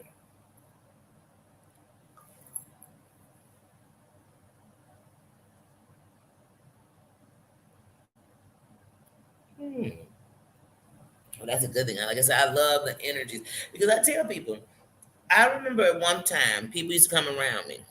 I'd always say, I could tell in their energy, like, you know what I mean? It's just not, something ain't right. They not good. They not this. So I would always just feel like that. Like it's something about them. They shifted my whole energy. But in understanding energy, and it took me years to understand this part. And I'm not talking about taking no classes. I ain't read no books on energy. I'm just going on what I know and what's going on in my life. What I learned was that the energy they showed me was what they brought out of me. So if I came around you and you came next to me and you made me feel like fighting, your energy made me feel like I needed to protect myself. Or there was going something was going to happen with us that was going to lead to me having to protect myself. If your energy made me feel like somebody was shady or shisty or it's going to be something, it's just so I had to learn what the energy brought out of me, like what your energy shifted into mine, you know. And once I realized that part of it, please, but mm-mm. I knew how to move around people. I knew when to let people go quicker and sooner. Now, hold on a second, John, because I'm about to borrow.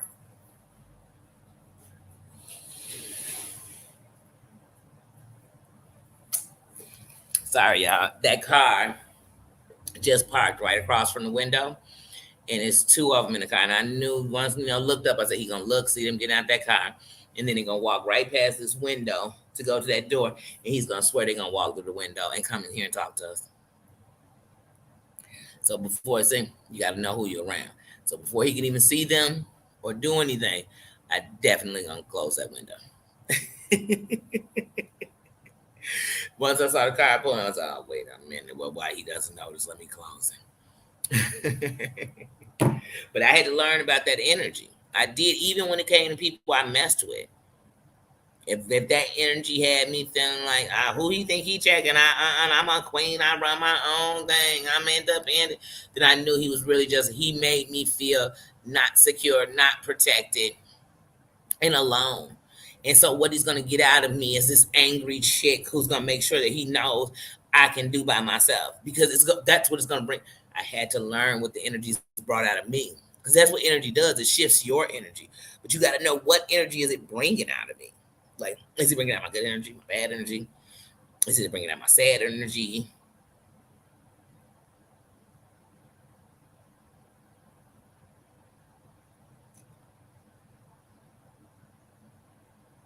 Hmm. A spiritual bath is sounding better and better. It got roses in it. Okay, no bath bombs. Okay. Okay.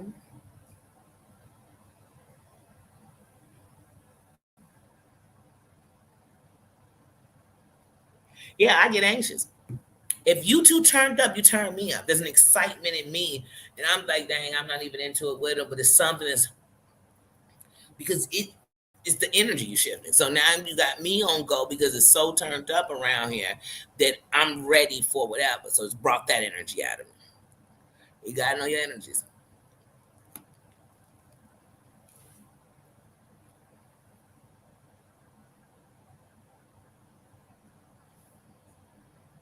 and you gotta know you. You have to know you, good, bad. I know me. I know when I'm about to open this mouth and let the meanest things. Because let me tell y'all something. When I was hurt, man, upset, my mouth was venom. It was venom. It was venom. And I'm telling you, I gave you a quick bite and I was gone. Take this venom and you'll live in it. I know how to get right about you.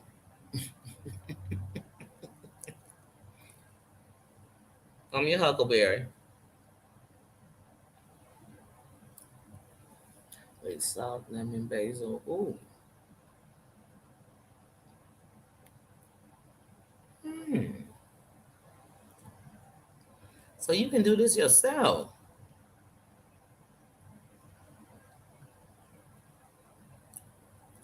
Okay. Oh, this will have me in the tub with my eye mask on, relaxing. Like, one of the reasons I walk a lot is because it's a time of clearing my mind. And sometimes you need to walk, like, when when you're in the city and everything else, you walk and hear the noises. Because your mind is full of noises, full of just thinking about what's going on, what you said, what somebody else said, what they told you, the good news, the bad news, the bills, the kids, all this stuff. So it's noise. So sometimes I have to be able to think in noise. I have to be able to lock into what I'm thinking about and think about that in noise. So sometimes I'm walking, all I hear is trucks and cars and horns and people music and this. And I can still zone out and when I'm walking. And I can stick to what, and I can block all of that out, all of the noise, so I can think. So that's why I said I knew that I wanted to definitely start like getting into like yoga. But I went to yoga before once, and that's how I learned that, man, I don't even breathe right. Like, you don't even breathe the way you're supposed to.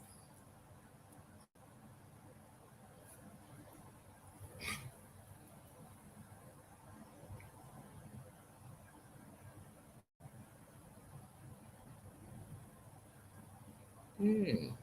Yeah, since y'all saying you could make it yourself, I definitely do that.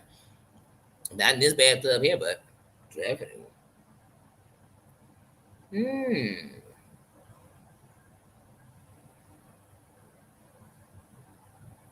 Oh, I really want to do that. It's so funny when you want to do things and you didn't know they had a name. So like how yesterday I was telling you all about doing the whole going to San Diego, being on the beach, and my feet in the sand and next to the ocean just to reconnect with water. Like, and most of our body is made up of water, just to connect with that part of me and what I feel about the water. And I remember I told my sister because like even when I'm on an airplane, I have to connect with the earth. So I'm not one of those people who want to be barefoot like no socks on. But sometimes, even when I'm anxious, real anxious, I'm going to take my shoes off and put my feet down on the ground. When I'm on a plane, if I have to keep my shoes on, first of all, I'm going to always have on Crocs, slides, or Crocs. You know what I mean? Or Birkenstocks, because at the end of the night, I have to be on something that one slips off so we can do, go through this go to TSA, and then I need to be on something that I can slip off, slide under my chair while I'm in the thing, because my feet must be grounded on the ground. And my sister said, "Oh, that's called grounding." I said, "They got a name for everything. I just been doing that my whole life." It'd be times I get motion sickness. It'd be times I'd be in a car and I'd have to take my shoes off and put my feet on the ground. When I was really sick and I'd be in a lot of pain, I had to take my shoes off because otherwise I would get so worked up that it almost felt like I was having a panic attack on top of the pain. I had to take my shoes off. My sister said, "Oh, that's called grounding." I said, "Wait, what?" There's a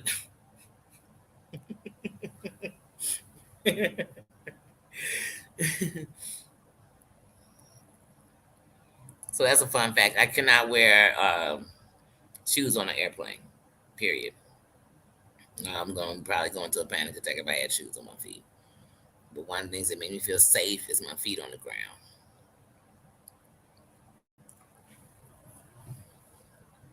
See what y'all say. Hope nobody laughing. Don't judge me. Don't judge me.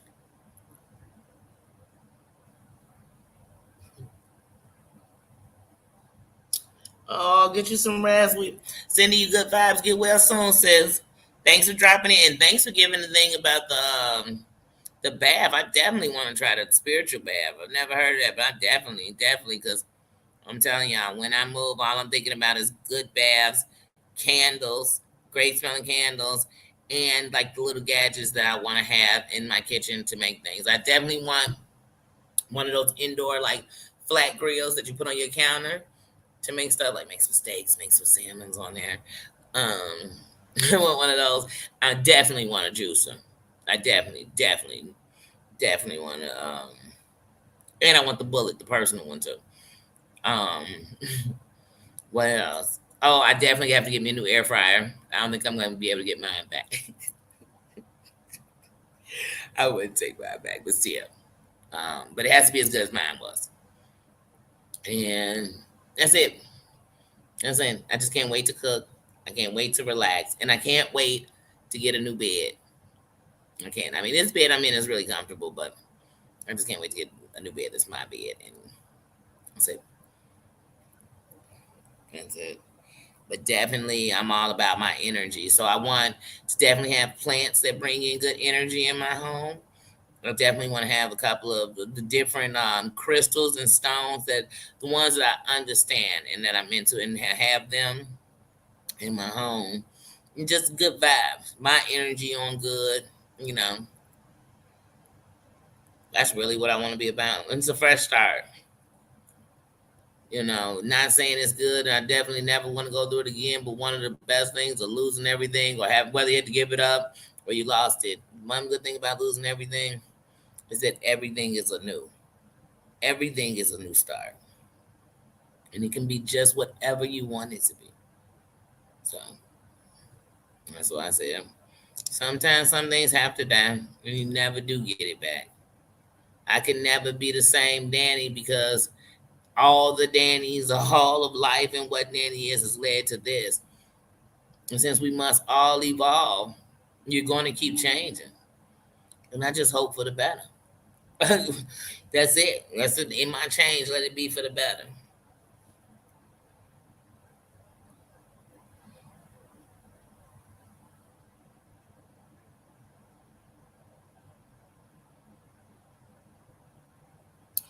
Oh, So you know about crystals and gems and herbs and stuff. Okay. Definitely would love to hear that one day. Yeah, that's what I was hearing about with the plants. So I'm like, I definitely want to do that. So not only can plants help bring more oxygen into your home. So like I said, I definitely want to get into those. Now I don't have the.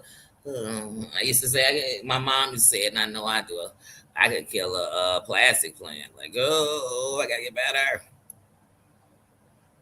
But I've learned that with plants, just like us, they need love. They need light, water.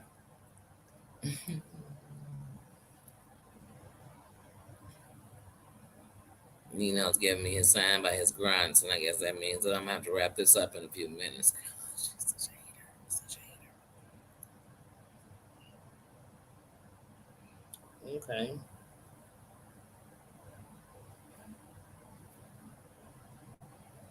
Okay.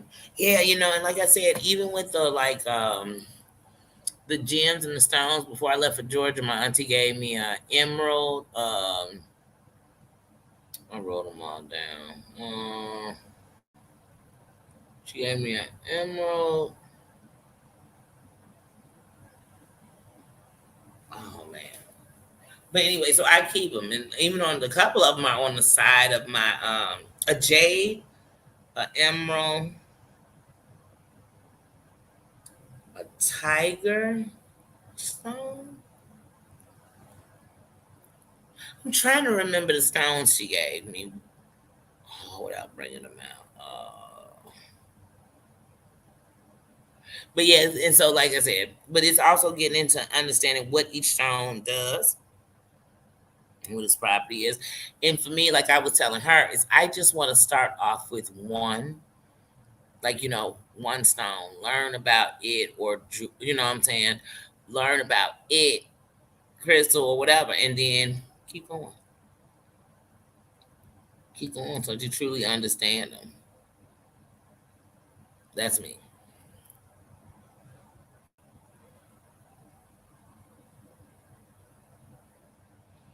Ooh, a spirit.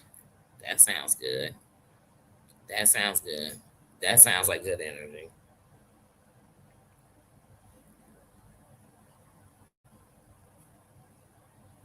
I love that.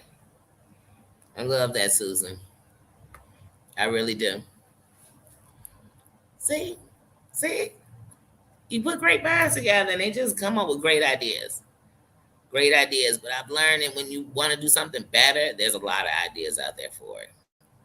When you want to make a change, there's a lot of ideas and a lot of people and volunteers and people who want to be a part of that. They really do. They really do. Well, guys, I'm so glad. Well, look, hey, I made it 20 questions. You know what? I'm going to make sure I'm going to go back to it. I'm going to change the name to I'm glad I didn't even have to answer. But that just lets me know that, okay, I'm making sure that it's known who I am. Because sometimes you worry.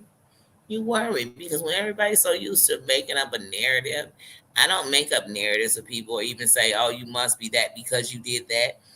I just try to see who each person is. You know what I mean? And one of the best ways to know is I'm gonna see what you are under pressure. I'm gonna see what you are with that, when it's good, when it's bad, when it's up, when it's down. That's how you get to know people. That's it. That's it. And we all nobody know better than the next. Nobody we all like I said, somehow we all end up on the same road. How'd I end up there if I'm so much greater?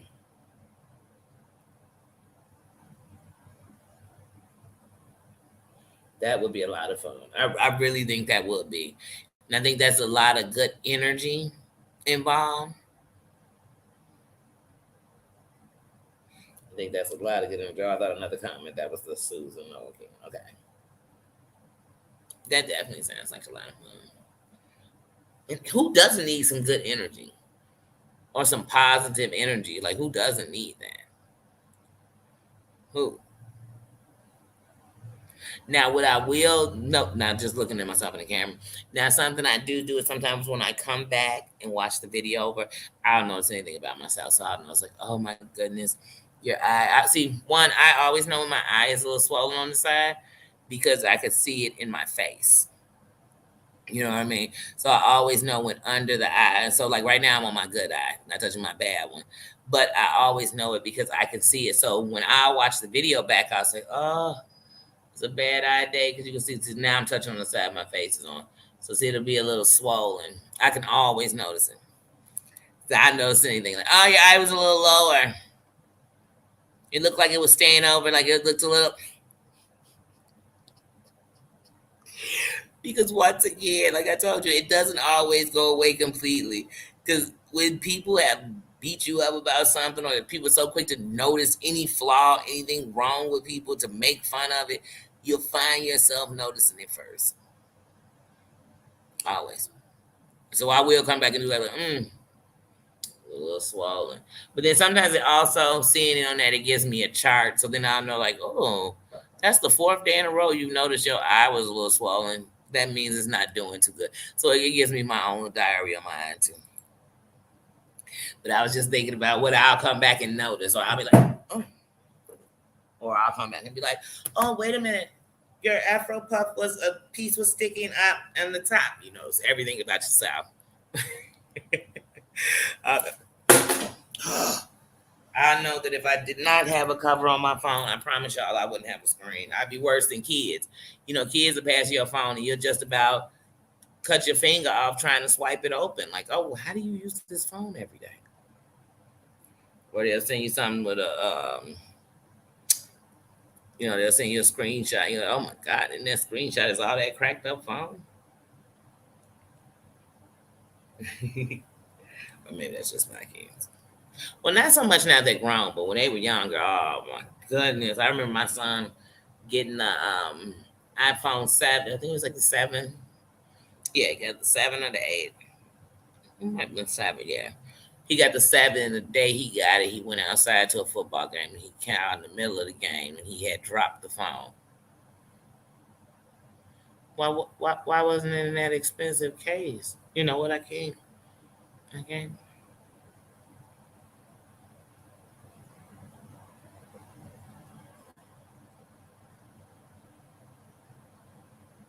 Okay. That's what we'll definitely do. We'll definitely do it. And then we'll decide like if we're doing this a virtual spiritual pajama party, if we're doing it, are we gonna do it like get started early in the morning? Is it gonna be late at night? Is it gonna be in the afternoon? Are we gonna but definitely. I am definitely with that. Okay. Oh, I know. You gotta get your rest. You gotta get your rest. You got to. And sometimes it's hard because like people always say like if the kids are asleep, you should sleep, and that's when like with newborns how they tell you when they sleep, you sleep. But then it's hard because sometimes, especially when kids are like older and stuff, because when they sleep, you think. When they sleep, you cry. When they sleep, you laugh. When they sleep, you take a drink. When they sleep, you know what I mean. So it's and as soon as you touch that pill, they up. They're wide awake. Okay, Nia, we heard you. We heard you. We heard you, sir. All right, guys. Well, I'm gonna go ahead and get out of here. I have enjoyed myself. I have enjoyed talking with you all. I came on to ask 20 questions and we started discussing with each other. So that was a better thing. And then we know how to be there for each other. You know what I mean? You know what somebody going through, then you know how to send a good vibe for them. You know what to ask for them if you're a prayer, to pray for them for. You know what I mean? So that's another good thing about getting to know people. That's it. So, you know what I mean? So I really enjoyed this. I really enjoyed you guys. We're gonna do the spiritual pajama party. Definitely get to talking about some crystals and some jewels and good plants for good energy and all that kind of stuff. And good teas. We were talking about them earlier, paranormal. We were talking about good teas. They have teas that are good for calming, and we can just get to giving those kind of things to each other to help each other. None of these things will hurt each other. They can help each other make it through. So yeah, I like that. I really do. I really do. So we definitely have to figure that out and figure out what's a good day, what works for everybody, and then just do that. That sounds like fun to me. And I'm about anything that'll make us all better, happier, smile a little longer, feel a little better, let go of something, I'm with that. I'm with that because I know it's like carrying a bunch of weights around, and it get real heavy. It get real heavy. So, all right, guys, love you, and I will talk to you later. See you tomorrow because unless it goes into the opposite and I just super can't sleep tonight, I don't see myself coming back live again tonight. I really don't. And I plan on trying to go to bed at 10. So that's my goal is that if I stayed up all day, I'd go to bed at like 10 o'clock. And that was it. So, guys, love you. Thanks for loving on each other. Thanks for loving on me. Thanks for coming in here and showing respect to each other and showing respect to me. I really appreciate that. I really appreciate all of you. And thank you to anybody who comes back later. Thank you to anybody. I hope I didn't miss anybody that was in here. I don't know why I tried to look through the computer, y'all. I know that's why I have my phone next to me. So I can't even. Thanks, Whipping Post, for coming through. Thanks, everybody. Oh, you just came in. You heard? Look. Have a good. We were just talking about good things and having a spiritual party, so we could bring like some good energies to each other, like some good plants to have in your home, crystals, or energy stones, or anything like that. Something positive, yoga, meditation, anything that's just helping us to just get us back. Still need a groove back, and I ain't even just talking about sexually. But yeah, we were just talking about that AAA. Everybody, I really enjoyed you guys, and I will talk to you later. Love ya.